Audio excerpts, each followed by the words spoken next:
Hello students, today we will study about a anharmonic oscillator. Now, first of all, our aim is to differentiate between the harmonic oscillator and anharmonic oscillator. तो last time हमने जो किया था वो था harmonic oscillator था और जिसके केस में सिंपल हार्मोनिक ऑसिलेशंस हो रही थी. To explain the difference between the harmonic and anharmonic oscillator, let us consider the two body problem with mass m1 and m2 separated by a distance r. अब इन दोनों को हमने एक reduced मास की format में कन्वर्ट कर लिया था. इसको हमने आर नोट कहा था. अगर आपको ध्यान हो, हमने पिछले आर्टिकल में ऐसा कुछ किया था. where mu is the reduced mass having value m1 m2 divided by m1 plus m2. अब जो ये आर नोट था दो, इसको हमने टू बॉडी प्रॉब्लम को वन बॉडी प्रॉब्लम के अंदर कन्वर्ट कर लिया था. तो आज हम क्या करेंगे, लेट अस कंसीडर कि जो ये वन बॉडी प्रॉब्लम है ये it is behaving like a spring. ये स्प्रिंग की तरह बिहेव करती है. तो जब ये वाइब्रेट करेगा तो sometimes it will compress and sometime it will extend. Compression को मैंने इधर रेड सर्कल से दिखाया है और एक्सटेंशन को इधर रेड सर्कल से दिखाया है. तो इस मीन पोजीशन को हमने आर नोट डिस्टेंस दिया है. अगर आपको ध्यान हो, पोटेंशियल एनर्जी हमने निकाली थी 1/2 के एक्स स्क्वायर और एक्स की वैल्यू क्या थी, आर माइनस आर नोट थी. पीछे के नोट्स में हम कंसल्ट कर सकते हैं. तो जो इस टाइप का मोशन जिसमें मीन पोजीशन के अराउंड लेफ़्ट और राइट दोनों साइड के डिस्टेंसेस सेम होंगे, उसको हम सिंपल हार्मोनिक मोशन कहते हैं या फिर हार्मोनिक ऑसिलेटर बोलते हैं. सिमेट्रिकल वाइब्रेशन अगर एग्जिस्टेंस में हो, सिमेट्रिकल वाइब्रेशंस, तो कंप्रेशन और एक्सटेंशन, तो उसको हम क्या कहेंगे, हार्मोनिक ऑसिलेटर कहेंगे. ग्राफिकल रिप्रेजेंटेशन के केस में हमने क्या किया था, इस साइड एनर्जी ली थी हमने, ये हमने एनर्जी ली थी और इस साइड हमने डिस्टेंस लिया था आर, सेपरेशन. ये दोनों साइड, इस एनर्जी के दोनों साइड जो कर्व है वो आपके पास सिमेट्रिकल है. तो मीन्स जब आप इंक्रीज़ करोगे इस साइड भी उतना ही इंक्रीज़ होगा और इस साइड भी उतना ही इंक्रीज़ होगा. सेम पैटर्न में इंक्रीज़ हो रहा है. तो इसको हमने सिंपल हार्मोनिक ऑसिलेटर्स को पिछले आर्टिकल में मैथमेटिकल एक्सप्रेशन के साथ इसको एक्सप्लेन किया था. आज हम क्या करने वाले हैं, that one is anharmonic oscillator. Anharmonic oscillator कौन सा होता है, जिसके केस में अगर ये वाइब्रेशंस हों, एक साइड वाइब्रेशन ज़्यादा हो दूसरी साइड कम हो, एंड इट में भी वाइस वर्सा कि कंप्रेशन में ज़्यादा हो, इसके केस में कम हो. तो एक साइड का डिस्टेंस ज़्यादा है, दूसरी साइड का डिस्टेंस कम है, तो इस टाइप के जो वाइब्रेशंस होंगी उसको हम क्या बोलते हैं, एसिमेट्रिकल वाइब्रेशंस बोलते हैं. सॉरी, एसिमेट्रिकल वाइब्रेशन के केस में जो ऑसिलेटर होगा उसको हम एन हार्मोनिक ऑसिलेटर बोलेंगे. अगर ग्राफिकली हम रिप्रेजेंट करना चाहेंगे तो इस साइड आपने क्या लिया, एनर्जी ली है, इस साइड आपने क्या लिया है, डिस्टेंस आर लिया है. तो ये आर नोट डिस्टेंस है. तो इस लेफ़्ट साइड में जब आप इंक्रीज़ करोगे तो कर्व इस तरह इंक्रीज़ होगी. राइट साइड वाली कर्व पैराबोलिक पाथ ना फॉलो करके ये इस तरह का पाथ फॉलो करेगी. तो इस तरह का अगर कोई ग्राफिकल रिप्रेजेंटेशन होगी, that one comes under the anharmonic oscillator. अब हम क्या करते हैं, फर्स्ट और सेकंड की कंबाइंड स्टडी करते हैं. Combined representation of harmonic and anharmonic oscillation. जो ब्लैक पेन से रिप्रेजेंट किया गया है वो हार्मोनिक ऑसिलेशंस हैं. सॉरी, और जो रेड पेन से रिप्रेजेंट की गई हैं इसका कर्व आपके पास पैराबोलिक नहीं है, बट आपके पास ये रेड कलर वाले को एन हार्मोनिक ऑसिलेशन का है. मोर्स इस ये कर्व आपके पास किस तरह ड्रॉ की जाएगी, इसको ड्रा करने के लिए एक एम्पिरिकल फार्मूला बनाया गया, that one given by the PM Morse. PM Morse ने एक एम्पिरिकल फार्मूला डिज़ाइन किया. एनर्जी है जो इस तरह की कर्व जो रेड कलर को फॉलो कर रही है, अगर कर्व को ड्रा करने के लिए एनर्जी किस एम्पिरिकल फार्मूले को फॉलो करेगी, D E plus 1 minus E raise to power minus beta R minus R naught का होल स्क्वायर.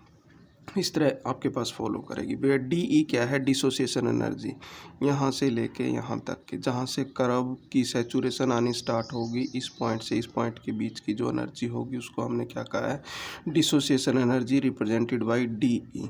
बीटा आपके पास कोई कांस्टेंट वैल्यू है आर माइनस आर नोट। कल भी और येस्टरडे और डे फोर येस्टरडे हमने बताया था कि ये आपके पास डिस्प्लेसमेंट्स था जो पोटेंशियल एनर्जी के अंदर यूज़ कर रहे थे हम, और जिसकी वैल्यू को हमने some time be used as a X. Okay, अब हम थोड़ा सा एक्सप्लेनेशन दे देते हैं इसकी कि difference between harmonic and anharmonic oscillation. Okay, harmonic oscillation gives a single band at a wave number omega. आपको ध्यान होगा पिछले आर्टिकल में जब हमने दो लेवल्स के बीच का डिफरेंस निकाला था वो आपके पास ओमेगा आया था, ये आपके पास क्लासिकल फ्रीक्वेंसी थी, और इसका दूसरा नाम हमने क्या दिया था, वाइब्रेशनल कांस्टेंट दिया था। Okay, let me take another pen. इसको हमने क्लासिकल फ्रीक्वेंसी भी कहा है या फिर वाइब्रेशनल कांस्टेंट कहा है इस ओमेगा को। मींस जो हमने लास्ट टाइम आर्टिकल किया था हार्मोनिक ऑसिलेटर, उसके केस में अगर ट्रांजिशन होती थी दो लेवल के बीच में तो जो डिफरेंस है वो ओमेगा के बराबर था। बिटवीन इक्वेशन नंबर 14, ये हम वाइब्रेशनल कांस्टेंट पिछले आर्टिकल की 14 और 15 नंबर के बीच में आपके पास इन बिटवीन डिफाइन किया हुआ है हमने। Now, in actual practice, the fundamental band of omega with the big overtone 2 mega and 3 mega are observed. Actuality में हमारे पास ओमेगा की बजाय 2 मेगा 3 ओमेगा इस तरह के कुछ बैंड्स भी ऑब्जर्व किए जाते हैं। The extension of the overtone shown by the selection rule is not properly followed. Means जो आपके पास पिछले हार्मोनिक ऑसिलेटर में हमने सिलेक्शन रूल ये दिए थे, नॉट प्रॉपरली फॉलोड, पिछली बार प्रॉपरली फॉलोड नहीं हुए थे in real practice. Now the overtone appears not exactly 2 mega 3 mega but at a lesser value indicates that the vibration energy। अब ये lesser values क्या हैं, लेटर ऑन मैं आपको एक फिगर की हेल्प से इसको एक्सप्लेन करूंगा कि why I am saying the lesser value indicate that the vibration energy levels are not exactly equally spaced. Anharmonic oscillation के केस में जो आपके पास बैंड आ रहे हैं वो इक्वली स्पेस्ड नहीं है, बट उनके बीच का जो डिफरेंस है as we are moving in the upward direction जो डिफरेंस है वो कम होता जा रहा है। Not exactly equally spaced but the converges slowly, और ये इकट्ठा हो जाते हैं। जहाँ पे मैं लेसर वैल्यू एक्सप्लेन करूँगा वहाँ पे मैं कन्वर्जन का मीनिंग भी एक्सप्लेन करूँगा। This so that the potential energy curve in case of anharmonic oscillator is not strictly parabolic. Means अगर हम आप देखें कि जो ब्लैक पेन से रिप्रेजेंट किया गया है वो आपके पास हार्मोनिक ऑसिलेटर है, जो रेड से रिप्रेजेंट किया गया वो एन हार्मोनिक है। जो एन हार्मोनिक ऑसिलेशन है उसका जो कर्व है परफेक्टली पैराबोला नहीं है। पैराबोला क्यों नहीं है ये हमने यहाँ पे बताया। This shows that the potential energy curve of anharmonic oscillation is not a strictly parabolic except near the minimum point. Minimum point कौन सा है, आर नोट, ये वाला मिनिमम पॉइंट। यहाँ से कुछ टाइम के लिए ये आपके पास पैराबोलिक फॉलो कर रहा है, उसके बाद इसका पाथ अलग हो जाता है। Okay, let us consider the energy value of an harmonic oscillation is given by E V क्या था हमारे पास, रेजोनेटर कांस्टेंट था, पिछली बार हमने बताया था आपको, H C omega E V plus 1/2 minus H C omega C X C V plus half का square. Let us put this one equation number 1 where V E is the wave number of spacing for strictly parabolic curve. W E आपके पास wave number है किससे related, इस parabolic path से related. Now W E multiply by X E anharmonicity constant, इसको हमने क्या कहा है, एन हार्मोनिसिटी कांस्टेंट कहा गया है, और इसकी वैल्यू किस चीज़ के बराबर होती है, wave number divide by 4DE। 4DE क्या थी, dissociation energy as I explain in case of a PM Morse curve के केस में, जहाँ पे मैंने आपको बताया था कि डिसोसिएशन एनर्जी क्या है। तो एन हार्मोनिसिटी कांस्टेंट आपके पास क्या है, omega E multiply by X E. Okay, we also know that the from equation number first the term value, अगर इक्वेशन नंबर फर्स्ट से हमने टर्म वैल्यू निकालनी हो, आपको पता है कि वाइब्रेशनल स्पेक्ट्रा के केस में टर्म वैल्यू GB से रिप्रेजेंट की जाती है। एनर्जी को अगर मैं डिवाइड कर दूंगा एच सी से, तो we will get a term value. तो term value simply equation number first को divide by H C given, तो हमें कौन सी इक्वेशन मिल जाएगी, सेकेंड इक्वेशन मिल जाएगी। ओके,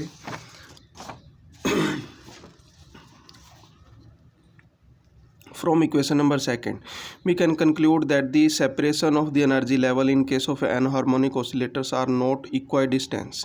अब जब हम ऊपर की तरफ मूव करते हैं, ये वाला b इज इक्वल टू 0 1 2 3 4 जो स्पेसिंग है वो कम होती जा रही है, but their separation decreases slowly with the increase in the value of B की वैल्यू जैसे इंक्रीज हो रही है, इनके बीच की जो सेपरेशन है वो कम होती जा रही है।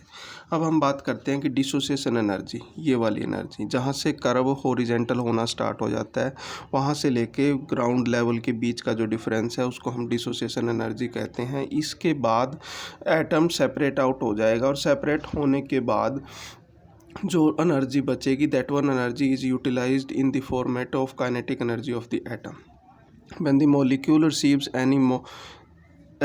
energy more than the uppermost vibrational level, ये uppermost vibration level है, it dissociate into atom and the excess amount of energy appear as a kinetic energy of the atom। ठीक है, अब हम बात करते हैं 0 पॉइंट एनर्जी की। Put v is equal to 0 in equation number second. Equation number second हमें क्या थी, ये वाली टर्म वैल्यू वाली इक्वेशन थी। इसके अंदर v की वैल्यू को अगर मैं 0 पुट कर दूंगा तो इक्वेशन नंबर थर्ड आ जाएगी आपके पास। If the energy levels are refer to this level as a 0 of equation number second, तो सेकेंड इक्वेशन में g0v इसकी वैल्यू से आपके पास इक्वेशन नंबर फोर्थ आ जाएगी। Now comparing equation number second and fourth compare करोगे तो आपके पास ये वैल्यूज आ जाएंगे इक्वेशन नंबर फिफ्थ की। तो from equation number fifth we can conclude that in case of a harmonic oscillation जो सिलेक्शन रूल फॉलो हो रहे थे delta nu is equal to +-1 are followed, but in case of a anharmonic oscillation along with the selection rule of +-1 +-2 +-3 are also followed. For example हमने अगर आपके पास ये band इस तरह शो किए गए हैं तो आपके पास सिर्फ हार्मोनिक ऑसिलेटर के केस में ये फॉलो हो रहे थे, और एनहार्मोनिक के केस में आपके पास +-1 +-2 +-3 ये सभी रूल फॉलो होंगे। ठीक है, okay. Now using equation number second, ये आपके पास जो ऊपर लिखी हुई है ये इक्वेशन नंबर सेकेंड है। इक्वेशन नंबर सेकेंड में आपके पास मैंने इस फैक्टर को कॉमन आउट निकाल लिया, तो इक्वेशन नंबर 8 में कन्वर्ट होगी।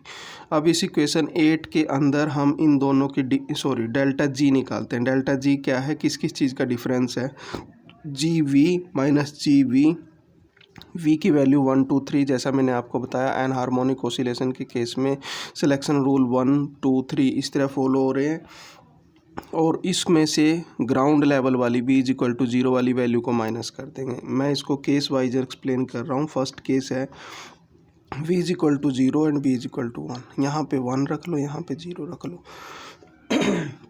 अगर आप डिफरेंस फाइंड आउट करोगे तो you will get this one equation. इसमें ये एनहार्मोनिसिटी कांस्टेंट की वजह से डिफरेंस आ रहा है।